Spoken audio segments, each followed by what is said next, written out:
In addition to being First Lady, a public figure, a journalist, you're also the mother of 4 children. This is juggling a lot, but thinking about your children and the children of your country and beyond and here in Ukraine, what does a future hold for that younger generation, and what is it that the First Ladies and Gentlemen can do to help that next generation with their work? Dear moderator, thank you for a thought-provoking question. First of all, I would like to welcome the initiative of the First Lady of Ukraine, Olena Zelenska, to hold this first summit of First Ladies and Gentlemen. This is a very important platform to discuss our problems and maybe find solutions. As you said, I am a mother of 4 children. Shushan is our 3rd child. She is 16 years old and is a student of UWC. When I was preparing my answer, I asked her to share her vision regarding to this question as a common teenager. And this is Shushan's answer. I'm quoting. From a perspective of a nowadays teenager, myself, an Armenian female and an international student, I can describe the mental health, mindset, and life of today's teenagers this way. Today's teenagers are the generation that is really passionate about change, equality, justice, human rights, and sustainability.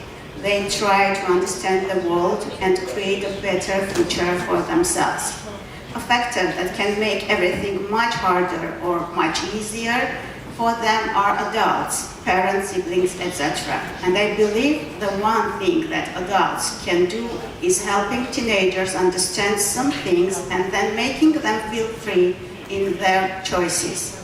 In general, today's generation is definitely giving a bigger picture about the different future. And all they need is to have the opportunity to create something by their own passions, actions, and mindset. End of quote.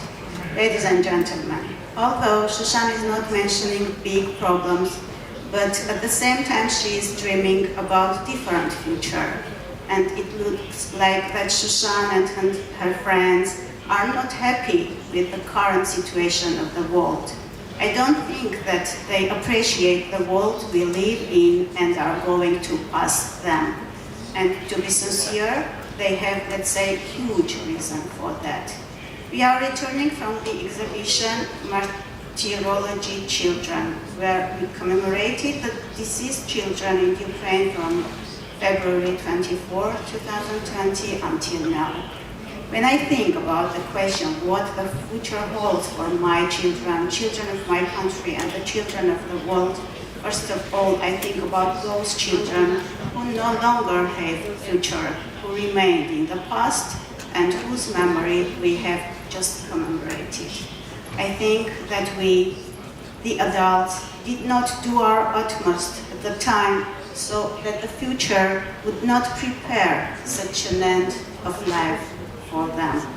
I feel extremely guilty for those kids. I feel very guilty for all the children of the world who were martyred in various wars, regardless of which country they were killed in, without distinction of race, color, religion, or social origin. It is not normal to have martyrology children exhibition in the 21st century. It is not normal to have children scared by bombing.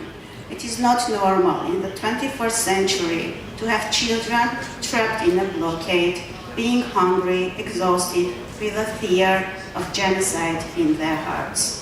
As we speak, 120,000 people, peaceful people of Nagorno-Karabakh are on the verge of humanitarian catastrophe due to the inhuman blockade of Lachin corridor and subjected to constant life threats. 30,000 children living in Nagorno-Karabakh are struggling from malnutrition and lack of food. They are forced to stand in a queue for hours in order to get some minimum amount of food. They are witnesses frequently recorded cases of faintings which is directly related to the overstressed mental state of the residents in Nagorno-Karabakh. 30,000 children are blocked in a small land, deprived from their inalienable rights such as right to food, right to health care, right to education. 2,000 pregnant women in Nagorno-Karabakh don't have even basic access to health care. Only a blockaded mind can turn the blind eye to the hardships of innocent people, and only a deadlocked heart keeps the blockade of the road of life, the Lachin-Kar corridor, link Nagorno-Karabakh to Armenia and the external world. Coming to the end, I would like to call all of us to be enough brave to find the solutions to all our problems, including above mentioned, from completely other angle. We need to value every single human life, and while all of us, or at least some of us, are busy with global political agendas and everyday routine, we need to find new ways and tools to stop the wars and value the human lives. At the end of the day, global peace is a fundamental condition for progress, and only in this regard we can inherit a better world for future generations. With all within our minds, Armenia, with Women Political Leaders Global Network, is organizing a summit dedicated to the role of women leaders to promoting democracy, peace and security in 19th-20 October in 2023 in Yerevan. Can I thank you for your contribution, and we'll learn more about that next summit beyond the scope of this meeting, but thank you so much. Okay, I just wanted to invite all these distinguished women to Yerevan on October to discuss the topic. Fantastic. Very important. Thank you so much. Thank you, and thank you for your very somber reflections.